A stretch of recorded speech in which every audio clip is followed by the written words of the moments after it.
নতুন রেশন কার্ডের জন্য ৪ নম্বর ফর্ম ফিল আপ করেছেন, অ্যাপ্রুভও হয়ে গিয়েছে।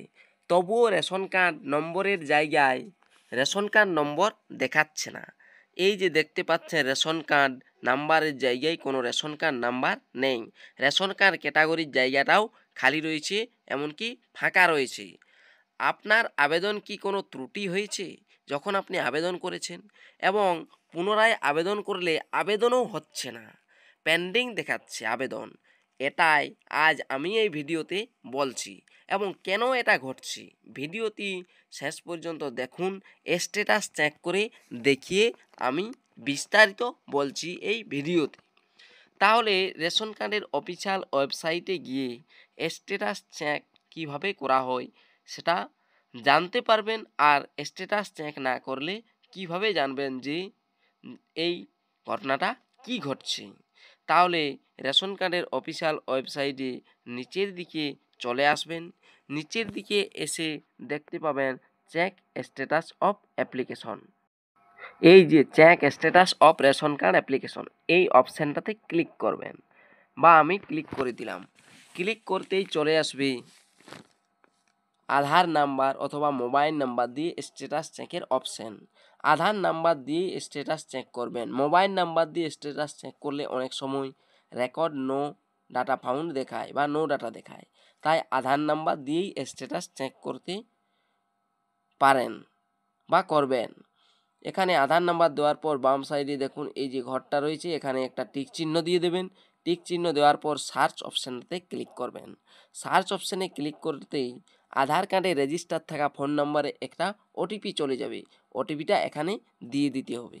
ওটিপিটা দিয়ে পরে নিচে দেখুন সাবমিট ওটিপি অপশান রয়েছে, সেই সাবমিট ওটিপি অপশানটাতে ক্লিক করবেন। সাবমিট ওটিপি অপশানে ক্লিক করতেই আপনি রেশন কার্ড যেটা ৪ নম্বর ফর্ম নতুন বাচ্চার রেশন কার্ডের জন্য করেছিলেন তা স্ট্যাটাস দেখতে পারবেন যে আপনার রেশন কার্ডটি কী পর্যায়ে রয়েছে। অ্যাপ্রুভ হওয়ার পরেও কীরকম কি ত্রুটি দেখাচ্ছে, ওটা আদৌ ত্রুটি, কোনো সমস্যা না কোনো সমস্যা নয়, এটাই দেখাচ্ছি। দেখুন সাবমিট ওটিপি এই অপশানটাতে ক্লিক করলাম। ওটিপিটা দেওয়ার পর সাবমিট ওটিপি অপশানে ক্লিক করতেই এখানে চলে আসবে স্ট্যাটাসটি। দেখুন চলে আসছে। দেখুন এখানে স্ট্যাটাস চলে এসেছে।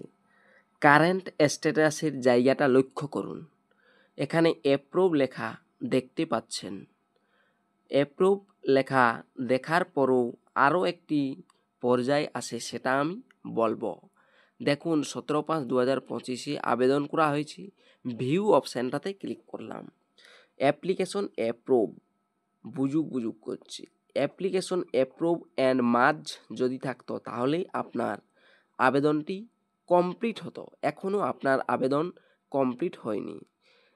দেখুন এই যে 17/5/2025 তারিখে অ্যাপ্লিকেশন সাবমিট করা হয়েছে, 19 তারিখে রিকমেন্ডেড হয়েছে, আর 20 তারিখে অ্যাপ্রুভ হয়েছে।